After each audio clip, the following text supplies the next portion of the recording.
Chapter 8. The Trust. Robert Brown, 43. 1981. New York, New York. The men sitting in the conference room were baffled. As the will and the instructions within it were read, they became more and more confused. None of them had seen anything like this. It was as if the man was trying to run his own company from beyond the grave. An entire stack of envelopes, filled with instructions, was in the middle of the table, each with a date on it. They were to be opened on that day, not before, not after. The instructions in those envelopes were to be followed to the letter. One of the greatest fortunes of their time, and Mr. Hamman expected it to be managed by instructions written sometimes years in advance. A board would handle day-to-day operations, but the letters superseded all of its powers. The contents of the letters would be known only by the firm, and the firm would instruct the board of these overriding instructions. The senior partners looked at the first letter, dated that very day. The eldest member pressed a button on the intercom. "Please send him in." The doors at the end of the room opened, and Robert Brown walked in, looking confused and a little nervous. He was 43 years old and was being called before a meeting of the senior partners. "Please sit down. You've been with us for some time now, ever since your bar exam. Your performance has been outstanding, and you have done excellent work on the Hamman account. Now, with the death of John Hamman, the account is moving into a new phase. This firm will be the executor of his estate and will be in charge of managing his interests, including all of his business assets.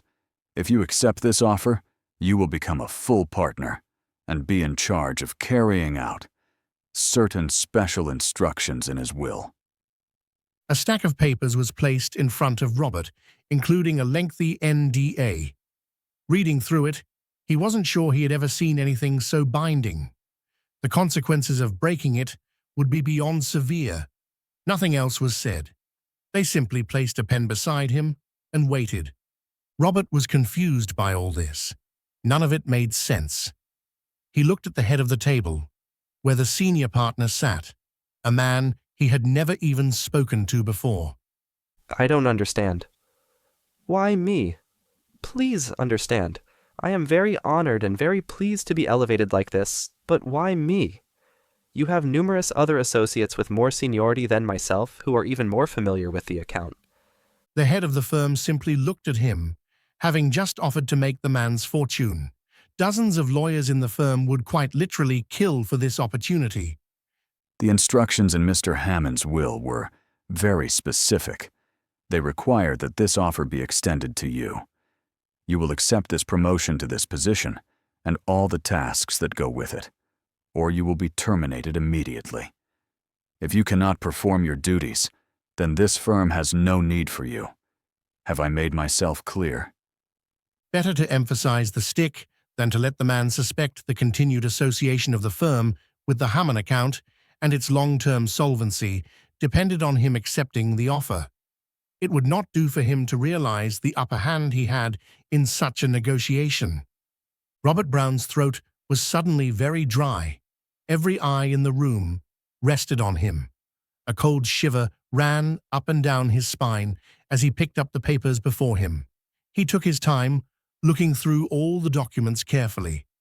The terms for compensation were generous to say the least, an extra 0 in the number for his salary. He actually wondered if it was a mistake. He almost asked, but it occurred to him that if it was an error, it would be to his own benefit to sign it. Everything else was routine, except for his duties. It was notably vague in that regard. It felt like a trap. If anything ever actually crossed the line into illegality, he could of course refuse. He could not be compelled to break the law, at least not by this paper. He picked up the pen and began signing his name. The whole thing felt like some kind of Faustian bargain. When that was completed, the papers were placed in a folder and he was handed a copy of the will. After reading it, he stared in confusion at the stack of envelopes in the center of the table. The senior partners, now his partners, handed him the first, which they had opened that day. It included financial instructions as well as instructions to make Robert a partner in the firm.